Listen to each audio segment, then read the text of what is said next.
it might not be impossible for the Lakers to add a starting center. Notre Dame is acting like the innocent victim to keep their rivalry with USC.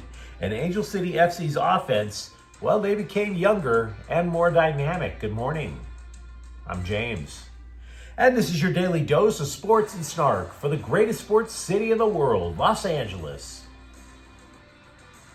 This is the Faithful Angelenos Morning Report. It is May 22nd, 2025. Welcome back to the Sanctum Sanctorum of LA Sports. It's a lovely day. Can't wait to enjoy some sunshine. But before we go do that, let's talk about the glory that is Los Angeles. And if you'd like being in the know about LA Sports, clickety-clack the like button. Clickety-clack the subscribe button. There's a notification bell. Hit that. It'll let you know when we drop new content. Sharing is caring. Let people know exist. And by all means, comment. Now, before we go through the news and notes, a look at the scoreboard. Dodgers 3, Arizona 1. Dodgers win the series with the Diamondbacks. And yes, we always know it's a matter of time before they win the division. The magic number is down to 111. Meanwhile, Phoenix defeated the Sparks last night, 89-86.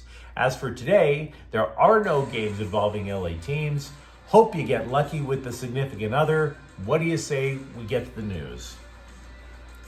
An NBA executive said he was sure that the Lakers have already talked with soon-to-be free agent center Brook Lopez, last with Milwaukee, and by the way, previously a center for the Lakers.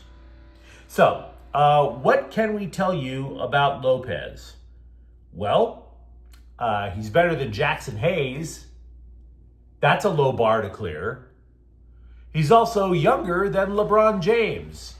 Again, a low bar to clear. Dude's 37. So he's not exactly a long-term solution here. He averaged 13 points, 5 rebounds, almost 2 assists per game last year. Not exactly amazeballs.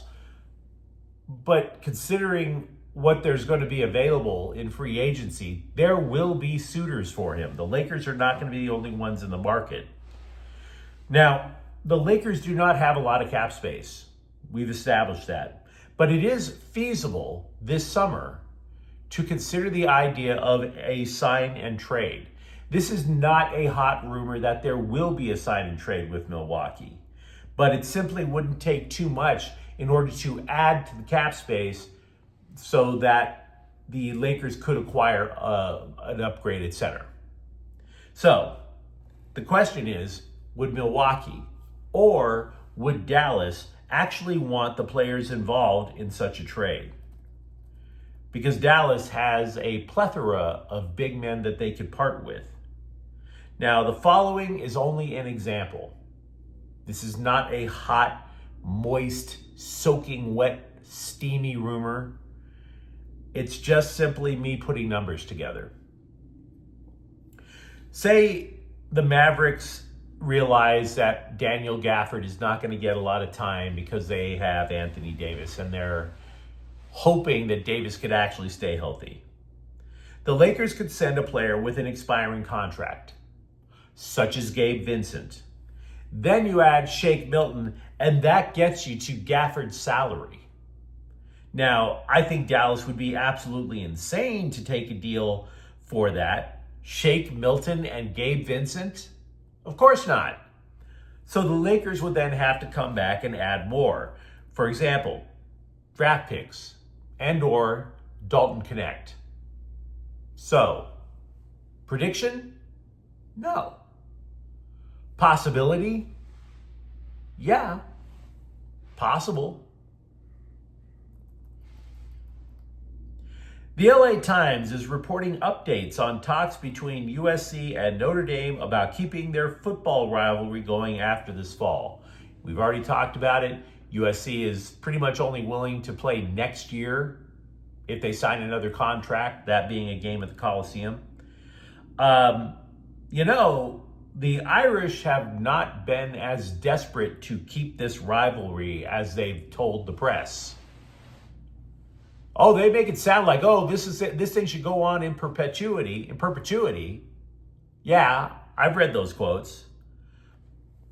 But on their terms. And that's the thing. You might recall this game usually takes place toward the end of the season. The Irish wanted to stay that way. USC does not have that much wiggle room in order to do that. USC, according to the LA Times, they asked if the game could be moved to earlier in the season. Here's why. The Trojans want to better balance all of these cross-country flights that they have to take as part of the Big Ten Conference. Imagine for a moment the schedule makers putting USC on a 3-game road trip, a Big Ten game, then Notre Dame, and then another Big Ten game, or 2 Big Ten games in a row, and then another flight to Notre Dame. So USC would like to break that up, please. But Notre Dame said, hell no.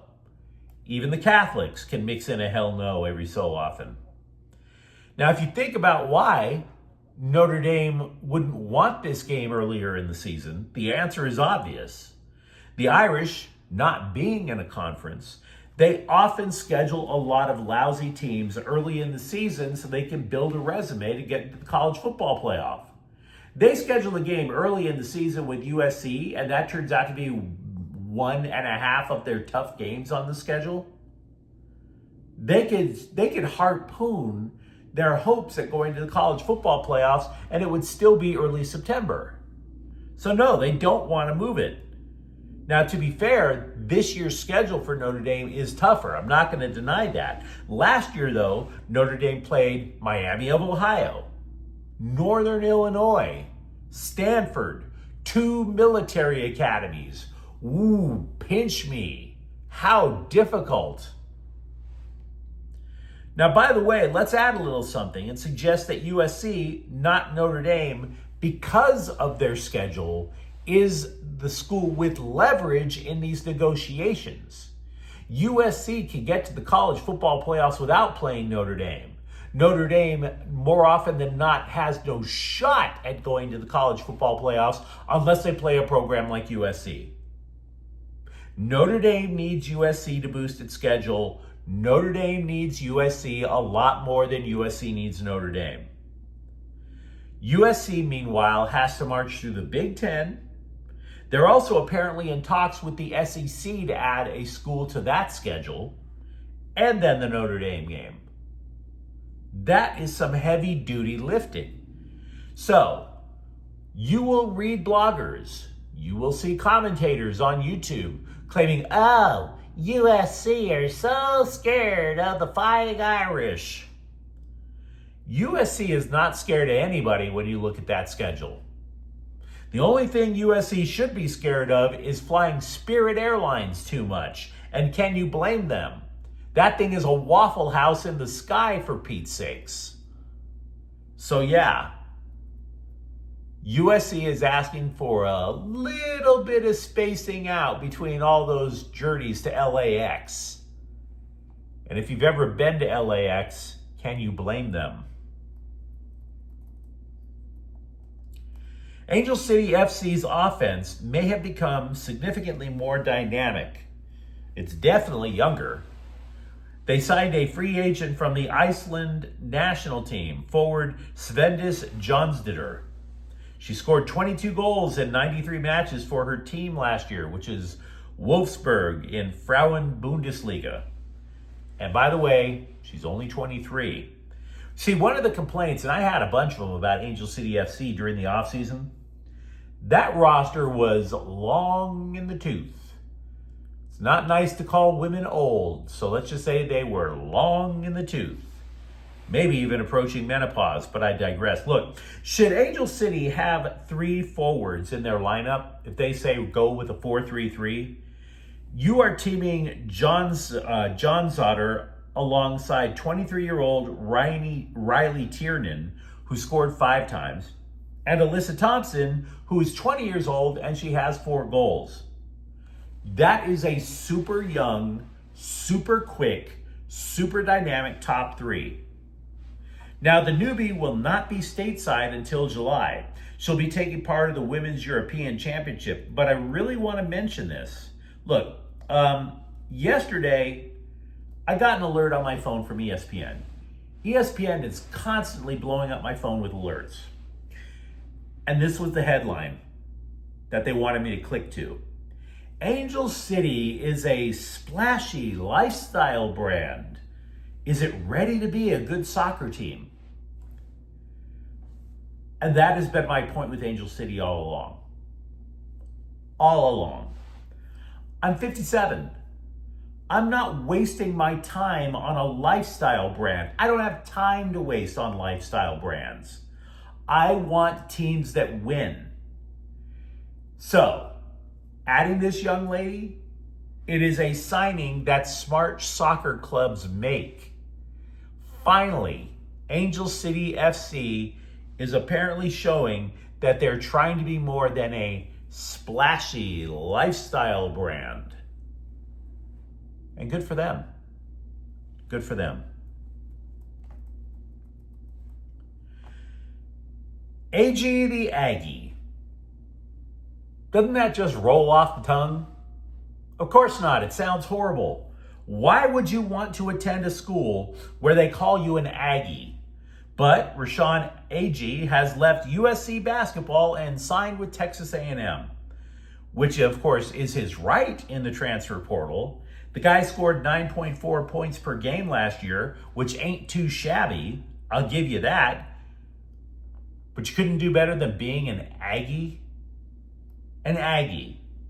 Look, I realize that there's no colleges out there with the nickname like Killa Pimps. That would have been better than Aggie, obviously. Maybe we could talk UC Riverside or Cal State San Bernardino into changing their nickname to the Killa Pimps. But Aggie? You left the Trojans to be an Aggie. I looked it up. Aggie is short for agricultural. So let me get this straight. You signed with the agriculturals, and then you looked around and you realized that there's a lot of agri, but there's no culture. And by the way, what can you learn from playing basketball for the Aggies? You know what his new coach is named? Bucky. Because of course your coach would be named Bucky if you go to a school like Texas A&M. Bucky. Bucky is going to take your basketball career to new heights. I'm so sure. The transfer portal strikes out again. The Athletic took a look to a baseball offseason that is still 6 months away, and they listed top potential free agents. If this list is to be believed, the Dodgers do not stand to lose that much this upcoming offseason because none of the top position players that would be available are Dodgers. For that matter, the 13th best starting pitcher potentially on the market would be Clayton Kershaw. So the Dodgers roster right now, imagine their best players, they're staying. They're good players. They're productive players. They're not a threat to leave. So they're set for an offseason with potentially very little stress. Now you compare that to Slime Diego, which has the top two potential free agent pitchers this offseason about to leave. Michael King, Dylan Cease. And by the way, Zach Gallen of Arizona is number 3.